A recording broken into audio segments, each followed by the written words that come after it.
Praise the Lord.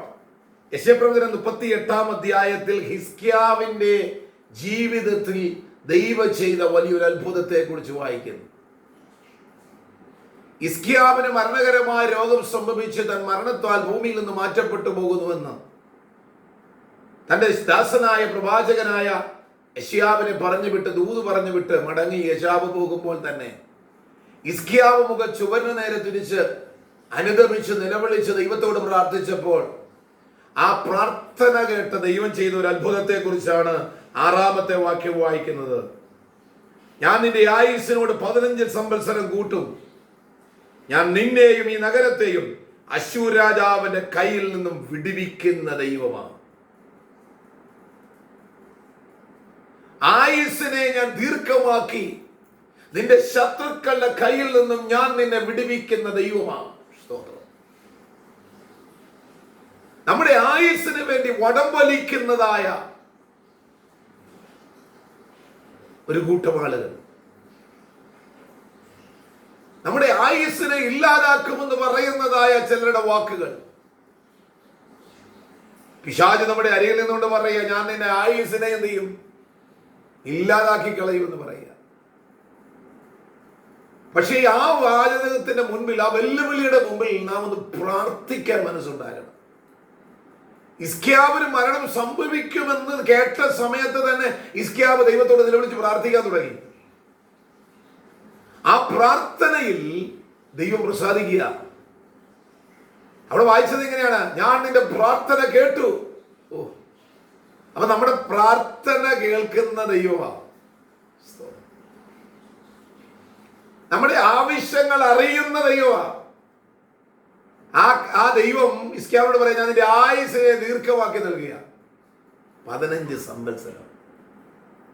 അത് മാത്രമല്ല, നിനക്കെതിരായി നിൽക്കുന്ന ശത്രുക്കളെ ഞാൻ തകർത്ത് ഞാൻ ഇനിയും നിന്നെ മുൻപോട്ട് നയിക്കാൻ പോകുക. ഇന്ന് പകൽക്കാലം നമ്മുടെ മുൻപിലുള്ള ചില പ്രതികൂലങ്ങളെയൊക്കെ മാറ്റി നമ്മുടെ കർത്താവ് നമ്മെ മുൻപോട്ട് നയിക്കാൻ പോകുക.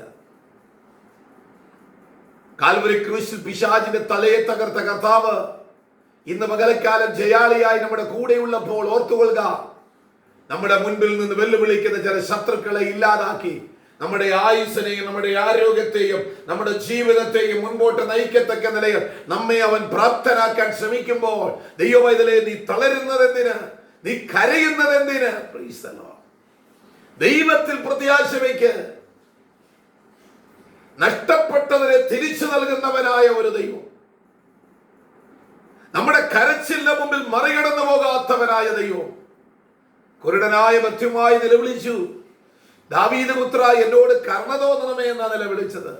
ആ ഒറ്റ നിലവിളിയുടെ മുമ്പിൽ യേശു കർത്താവ് നിന്നില്ലേ? നമ്മളുടെ നിലവിളിയുടെ മുമ്പിൽ നിന്ന് നമുക്ക് വേണ്ടി അത്ഭുതങ്ങളെ ചെയ്യുന്ന ഒരു നല്ല കർത്താവ്. ആ കർത്താവിന്റെ ബലമുള്ള കൈക്കീഴിൽ നിന്ന് പകൽക്കാലം ഒന്ന് സമർപ്പിച്ചു കൊടുത്താട്ട് നമ്മുടെ ശത്രുക്കളെ നിലംപരിചയാക്കി അവൻ നമ്മെ മുൻപോട്ട് നയിക്കാൻ പോകുക. ആകയാൽ ഈ പകൽക്കാലം ദൈവത്തിന്റെ കൃപയിൽ ആശ്രയിച്ച് വിശ്വാസത്തോടും പ്രത്യാശയോടും നെഞ്ചത്ത് കൈവച്ചുകൊണ്ട് പറ, കർത്താവേ, എന്നെ മുൻപോട്ട് അങ്ങ് നയിക്കാൻ പോകുന്നതിനാൽ ഞാൻ അങ്ങേക്ക് നന്ദി പറയുന്നു. എന്റെ ശത്രുക്കളെ തകർത്ത് എന്നെ ജയോത്സവമായി നടത്താൻ പോകുന്നല്ലോ എന്ന് ഓർത്ത് ഞാൻ അങ്ങേക്ക് നന്ദി പറയുന്നു എന്ന് പറയുക. ഇന്ന് പകൽക്കാലം നമ്മുടെ ഹൃദയത്തെ ഒരുക്കാം. ദൈവം നമ്മുടെ ആയുസ്സിനെ ദീർഘമാക്കി നമ്മുടെ ശത്രുക്കളെ നിലംപരിചയാക്കി നമ്മെ ഇനിയും മുൻപോട്ട് നയിക്കുന്ന ദൈവമാണ്. ആകയാൽ ഇന്നുകൊണ്ട് തീരുന്നതല്ല നമ്മുടെ ജീവിതം. ദൈവം നിശ്ചയിച്ച ആയുസ് എത്ര കാലമോ ആ കാലം വരെയും ദൈവം നമ്മെ നയിക്കുന്ന ദൈവമാണ്. ആകയാൽ ദൈവത്തിന്റെ ബലമുള്ള കൈക്ക് നമ്മെ തന്നെ സമർപ്പിച്ചുകൊണ്ട് വിശ്വാസത്തോടെ പ്രത്യാശയോടെ ഇന്ന് പകൽക്കാലം മുൻപോട്ട് പോകുക.